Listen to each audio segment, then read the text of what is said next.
Hello, welcome to Virgo Philippines. So, ito yung reading natin for Virgos. Take only what resonates. Hindi po ito magre-resonate sa lahat.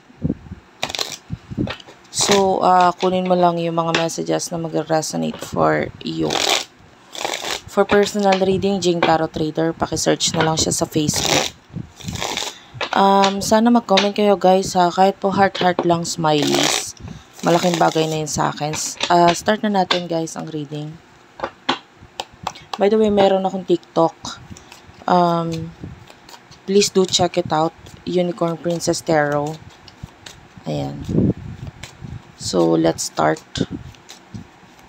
And also Facebook. So, wait lang ha. Yan. Yung Facebook page naman namin ay ang Unicorn Princess Tarot. Ay manghuhula ng kapalaran by Unicorn Princess Tarot. Start na natin. Ace of Swords is here. Six of Cups. Okay.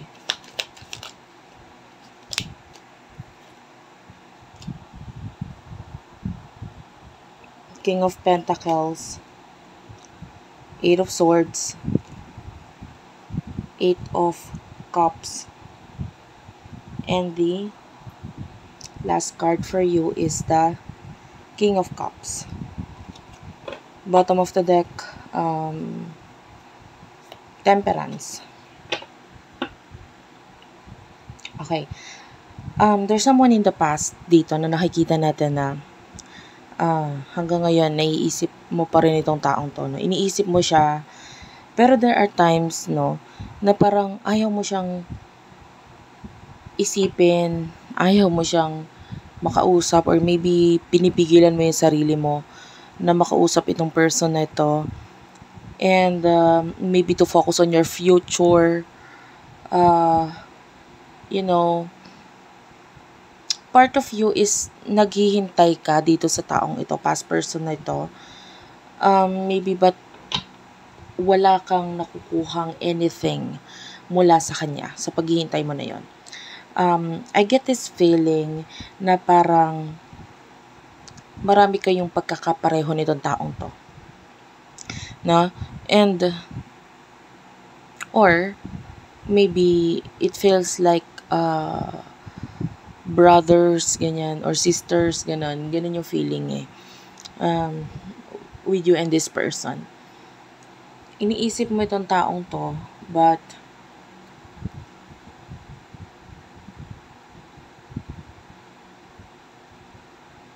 maybe gusto mo lang malaman kung kamusta na ba siya? Parang ganun. And kuha pa tayo ng messages. Kunin natin yung message or yung energy ng person na ito na iniisip mo. Take only what resonates, guys. Take only what resonates. Okay, this past person, we do have here the Emperor. The Seven of Swords. The Hermit. Okay. And that's a Virgo and Aries energy right there. Ten of Swords. And the Three of Cups. I want to clarify itong Three of Cups.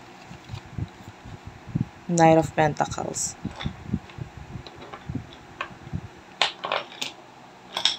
Wait lang guys, medyo ayusin ko lang. Okay. Bottom of the deck is the Page of Wands. And the Page of Cups. Okay. So, this past person, nakita ko ng parang pagiging matigas sa kanya. Yung parang walang pakialam, ganon. And parang I feel like this person is ending whatever meron sa inyo. Whether it's friendship, whether it's a relationship na bakit parang biglang nawala na lang, maybe ghosting kind of energy. And kung ano man ito with the Knight of Pentacles, if ever may connection, communication na may kinalaman sa pera, isa pa ito sa ini-end nitong person na ito. Siya na itong lumalayo, umiiwas. And like, yeah, yung iba communication, lumalayo na itong person na ito. Maybe, nasaktan mo siya or may nangyari na nakapagpasakit sa kanya. Either ikaw itong nanakit sa kanya, nasaktan mo siya, or pwedeng may nangyaring or may nangyaring sitwasyon or event or maybe even pagpo-post mo sa online na nakapagpasakit dito sa feelings nitong person nito. Kumbaga parang may nagawa ka na pwedeng aware ka doon, pwedeng hindi. Or may sitwasyon talaga na pwedeng naging dahilan kung bakit itong person na ito ay lumalayo at ini-end na lang, tinatapos na lang. I want to know, teka lang, gagamit ako ng ibang card. I feel like you need to be more careful. Mag-take ka ng vitamins or what. I can feel na parang high chance yung pagkakasakit sa'yo.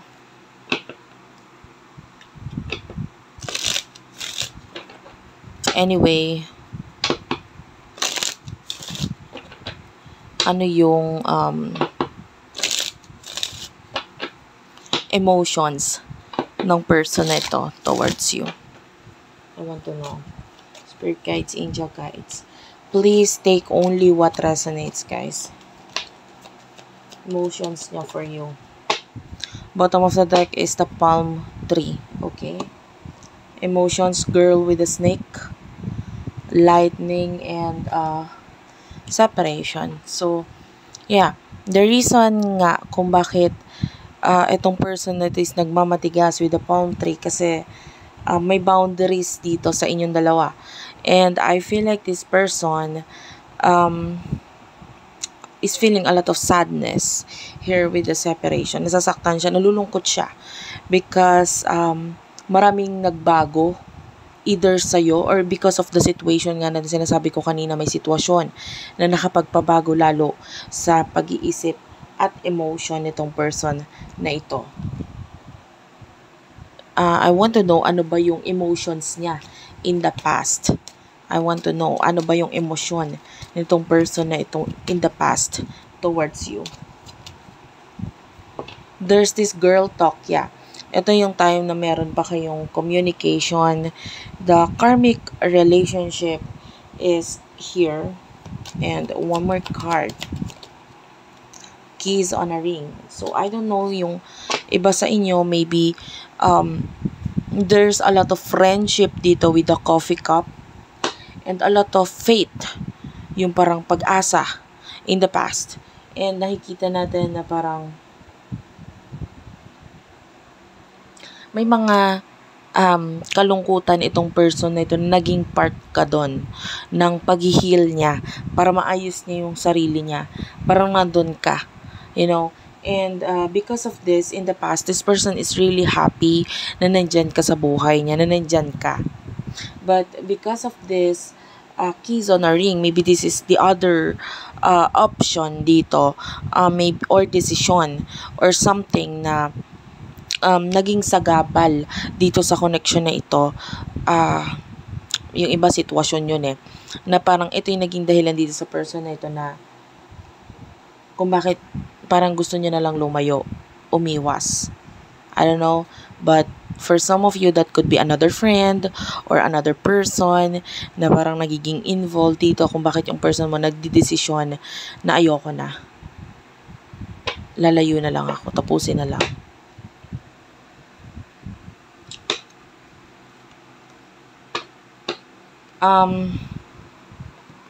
What will happen in the near future for the both of you?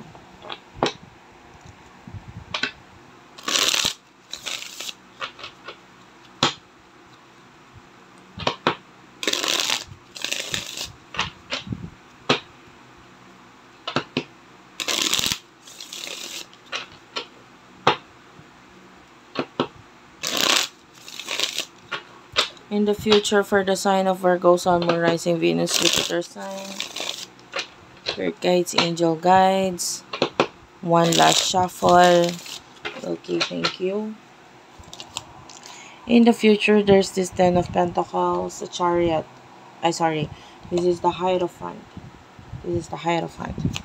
Tell me more. Three of Swords. Seven of Cups.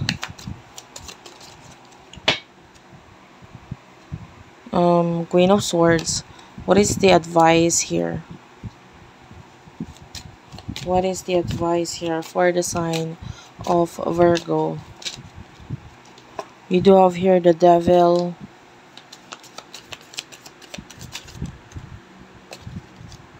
Justice card and the Magician.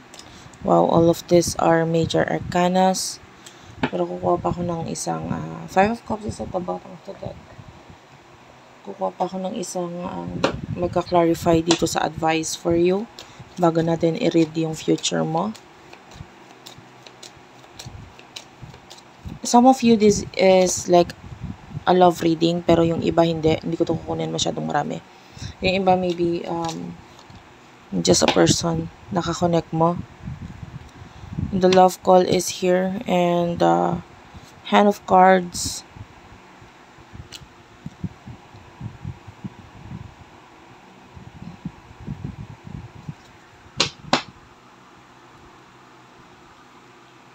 One more card.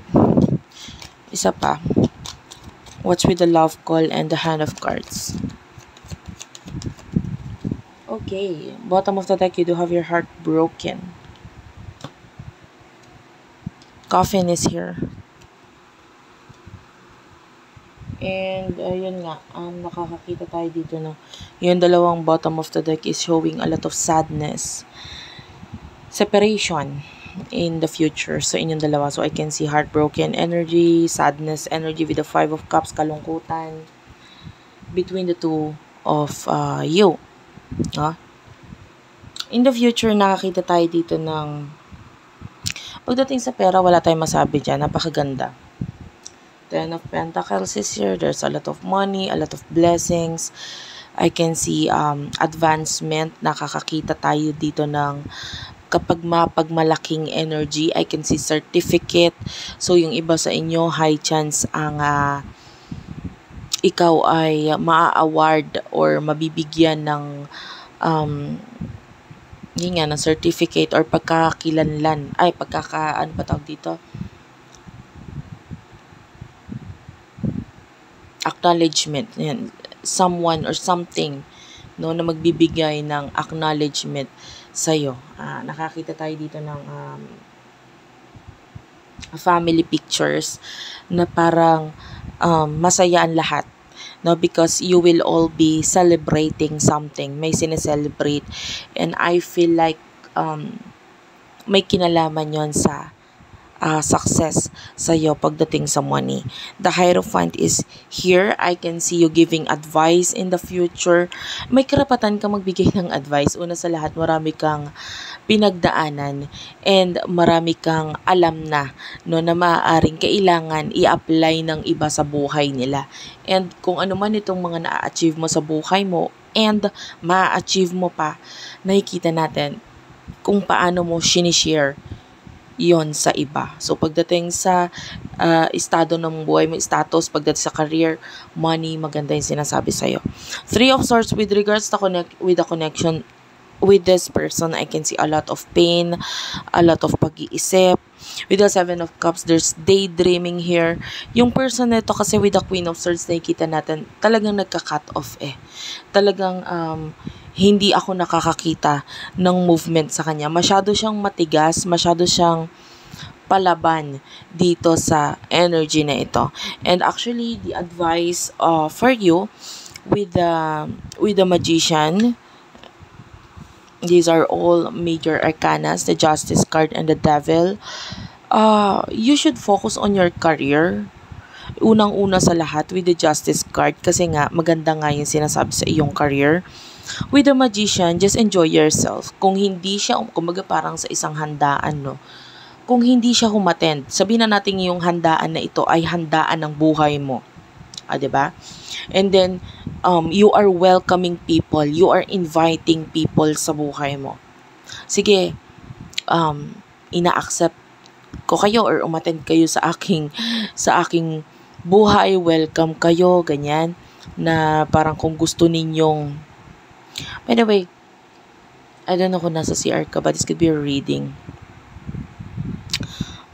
Yeah. With the magician, yung iba sa inyo parang, kung hindi siya dumalo sa buhay mo, nagiget mo yung point, isa siya sa in-invite mo sa buhay mo, you are welcoming these friends, people, family sa buhay mo, na magstay or maging masaya sa company mo.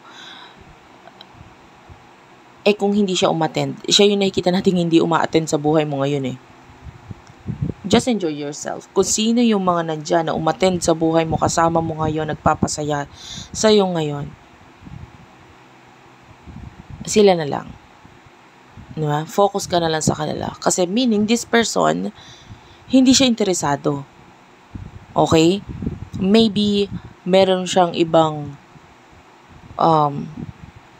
gagawin sa buhay niya. Maybe your person is focusing sa kanyang career, or meron din siyang ibang buhay na ina-attendan. That's the truth here with the Justice card. You have to accept that. Kung ayaw sa'yo ng tao, wag mong pilitin. Yun lang yun. Kasi, whatever you have right now is more than enough. Hindi mo na nga siya kailangan. That's the advice. The devil here is, this is a Capricorn energy. Yeah. For what I can see here, ang advice sa'yo is, focus on yourself. Don't think about this person anymore. Huwag mo na siyang isipin, huwag mo na siyang alalahanin or whatever.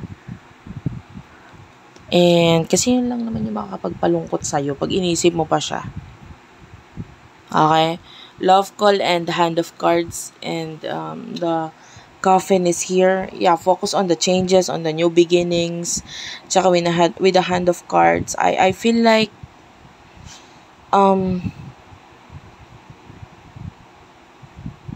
hindi ito yung time na dapat kang mag-take ng risk sa kung ano man pagdating sa pag-ibig. If you're thinking about love or about this person, kung love reading ito, hindi ito yung time na dapat kang mag-take ng risk sa kanya. Why? Kasi I feel like maguguluhan ka. Ikaw pa rin mismo sa sarili mo, you're not yet ready. Maybe you're not yet ready na i-welcome itong taong ito sa buhay mo. And honestly, sinasabi ko nga kanina, if there's a party, kung ang party ay ang buhay mo, pinag-uusapan natin dito,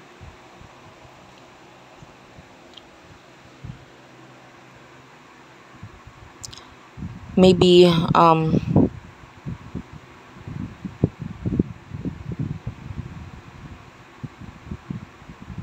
maybe I feel like masyadong crowded or magiging magulo.